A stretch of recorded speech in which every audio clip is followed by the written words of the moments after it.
ಹಿಂದಿನ ವಿಡಿಯೋದಲ್ಲಿ ನಾವು ವಿಶ್ವಾಮಿತ್ರರು ಹಾಗೂ ರಾಮಲಕ್ಷ್ಮಣರು ಮಿಥಿಲಾ ಸಮೀಪದ ಒಂದು ಆಶ್ರಮವನ್ನು ತಲುಪಿದ್ದು ಹಾಗೂ ಅಲ್ಲಿ ಬರೋ ವಿಶ್ವಾಮಿತ್ರರ ಹಿಂದಿನ ಕಥೆಯನ್ನು ನಾವು ನೋಡಿದ್ವಿ.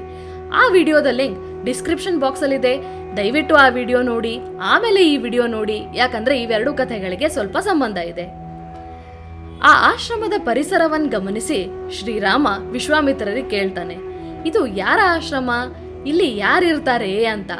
ಆವಾಗ ವಿಶ್ವಾಮಿತ್ರರು ಶ್ರೀರಾಮನಿಗೆ ಗೌತಮ ಋಷಿಗಳು ಹಾಗೂ ಅವರ ಪತ್ನಿಯಾದ ಅಹಲ್ಯೆಯ ಕಥೆಯನ್ನು ಹೇಳ್ತಾರೆ. ಸಾಮಾನ್ಯವಾಗಿ ನಾವು ಟಿವಿಯಲ್ಲಿ ನೋಡಿದ ಹಾಗೂ ಕೇಳಿದ ಕಥೆ ಹೇಗಿದೆ ಅಂದ್ರೆ, ಇಂದ್ರ ಒಂದು ದಿನ ಗೌತಮರ ವೇಷದಲ್ಲಿ ಬಂದು ನಾನು ನಿನ್ನ ಸಮಾಗಮವನ್ನು ಇಚ್ಛಿಸಿ ಬಂದಿದ್ದೀನಿ ಅಂತ ಅಹಲ್ಯೆಗೆ ಹೇಳ್ತಾನೆ. ಅಹಲ್ಯೆ ಬಂದಿದ್ದು ತನ್ನ ಪತಿ ಗೌತಮ ಅಂತ ಅನ್ಕೊಂಡು ಒಪ್ಕೋತಾಳೆ. ಪಾಪ ಅಹಲ್ಯೆಗೆ ಗೊತ್ತೇ ಇರಲಿಲ್ಲ ಬಂದಿದ್ದು ಇಂದ್ರ ಅಂತ. ಆದರೂ ನಡೆದದ್ದೆಲ್ಲ ಗೊತ್ತಾದಾಗ ಗೌತಮರು ಅಹಲ್ಯೆಗೆ ನೀನು ಕಲ್ಲಾಗು ಅಂತ ಶಾಪ ಕೊಟ್ರು. ಮುಂದೆ ಶ್ರೀರಾಮನ ಪಾದ ಸ್ಪರ್ಶ ಆದಾಗ ಆ ಕಲ್ಲು ಮತ್ತೆ ಅಹಲ್ಯೆ ಆದ್ಲು ಅನ್ನೋ ಕಥೆಯನ್ನು ನಾವು ಕೇಳಿದೀವಿ. ಆದರೆ ವಾಲ್ಮೀಕಿ ರಾಮಾಯಣದಲ್ಲಿ ಈ ಕಥೆ ಬೇರೆನೇ ಇದೆ. ಆ ಕಥೆಯನ್ನು ಈಗ ನೋಡೋಣ.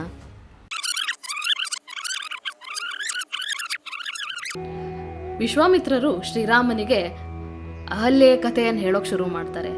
ಈ ಆಶ್ರಮ ಗೌತಮ ಋಷಿಗಳು ಹಾಗೂ ಅಹಲ್ಯೆ ಇದ್ದ ಜಾಗ.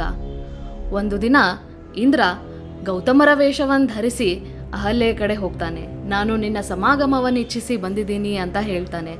ಆದರೆ ಅಹಲ್ಯೆಗೆ ಬಂದಿದ್ದು ಇಂದ್ರ ಅಂತ ಸ್ಪಷ್ಟವಾಗಿ ಗೊತ್ತಾಗುತ್ತೆ. ಆ ಶ್ಲೋಕ ನೋಡೋಣ. ಮುನಿವೇಷಂ ಸಹಸ್ರಾಕ್ಷಂ ವಿಜ್ಞಾಯ ರಘುನಂದನ. ಮುನಿವೇಷದಲ್ಲಿ ಬಂದಿದ್ದು ಸಹಸ್ರಾಕ್ಷ ಅಂದ್ರೆ ಇಂದ್ರ ಅಂತ ಗೊತ್ತಾಗಿಯೂ ಮತಿ ಚಕಾರ ದುರ್ಮೇಧೆ ದೇವರಾಜ ಕುತೂಹಲಾತ್. ದೇವರಾಜನೇ ನನ್ನನ್ನು ಬಯಸಿ ಬಂದಿದ್ದಾನೆ ಅನ್ನೋ ಕುತೂಹಲದಲ್ಲಿ ಒಂದು ಥರ ವಾವ್ ಅಂತ ಅನಿಸಿ ಆಕೆಗೆ ಆಗ ಸರಿ ತಪ್ಪು ಗೊತ್ತಾಗದೆ ಬುದ್ಧಿಭ್ರಷ್ಟ ಆಗಿ ಆಕೆ ಒಪ್ಕೊಂಡ್ಲು ಅಂತ. ಅಂದ್ರೆ ಅಹಲ್ಯೆನೇ ಒಪ್ಕೊಂಡಿದ್ದಾಳೆ, ಆಕೆಗೆ ಮೋಸ ಆಗಿಲ್ಲ.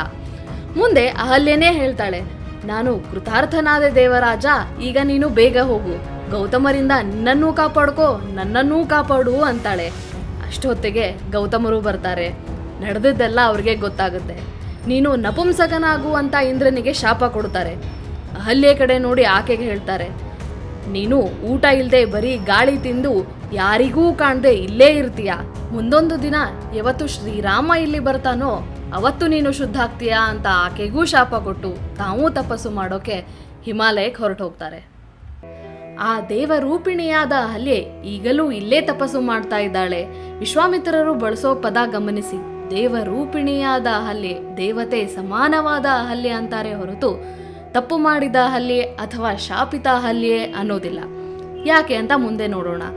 ಆ ದೇವರೂಪಿಣಿಯಾದ ಅಹಲ್ಯೆ ಆ ಘಟನೆ ಆದಾಗಿನಿಂದ ಇಲ್ಲಿಯವರೆಗೂ ನಿರಾಹಾರವಾಗಿದ್ದು 100 ವರ್ಷ ಕಠಿಣ ತಪಸ್ಸು ಮಾಡಿದ್ದಾಳೆ. ದೇವತೆ ಸಮಾನವಾಗಿದ್ದಾಳೆ. ಒಳಗೆ ಹೋಗಿ ಅವಳ ದರ್ಶನ ತಗೊಳ್ಳಿ ಅಂತ ಹೇಳ್ತಾರೆ. ಶ್ರೀರಾಮ ಲಕ್ಷ್ಮಣರು ಒಳಗೆ ಹೋಗಿ ನೋಡಿದಾಗ ಅಹಲ್ಯೆ ನಿಜವಾಗಿಯೂ ದೇವತೆ ಹಾಗೆ ಕಾಣ್ತಾಳೆ. ರಾಮ ಲಕ್ಷ್ಮಣರು ಹೋಗಿ ಅವಳ ಪಾದ ಮುಟ್ಟಿ ನಮಸ್ಕಾರ ಮಾಡ್ತಾರೆ ಹೊರತು ಉಲ್ಟಾ ಅಲ್ಲ. ಯಾಕಂದ್ರೆ ಕಠಿಣ ತಪಸ್ಸು ಮಾಡಿ ಆಕೆ ಅಷ್ಟು ಎತ್ತರದ ಸ್ಥಾನಕ್ಕೆ ಹೋಗಿದ್ದಾಳೆ ಅಂತ.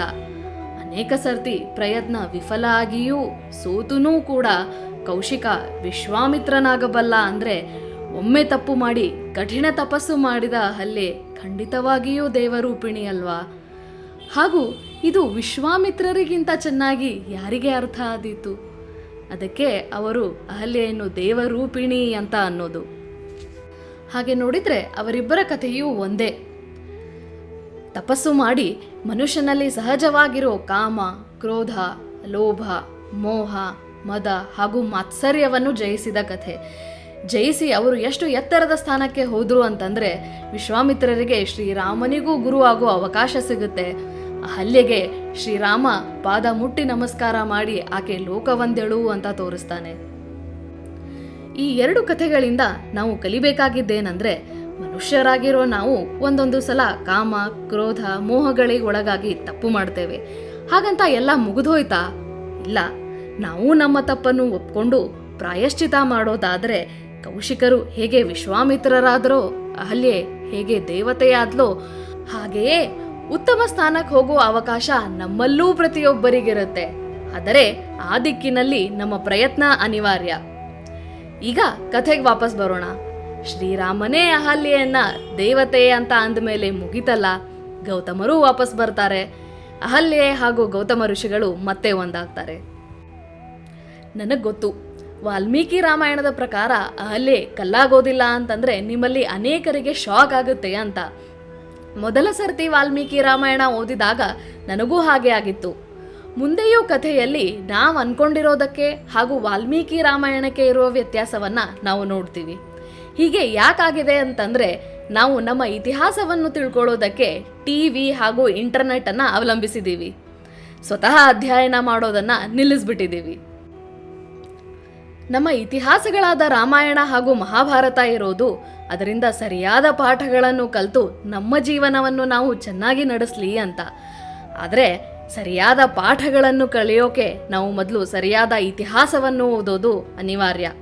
ಆ ಕಡೆಗೆ ನಮ್ಮ ಪ್ರಯತ್ನ ಇರಲಿ ಅಂತ ಹೇಳಿ ಈ ವಿಡಿಯೋ ಮುಗಿಸ್ತಾ ಇದ್ದೀನಿ. ಇದಂ ನ ಮಮ. ಜೈ ಶ್ರೀರಾಮ್.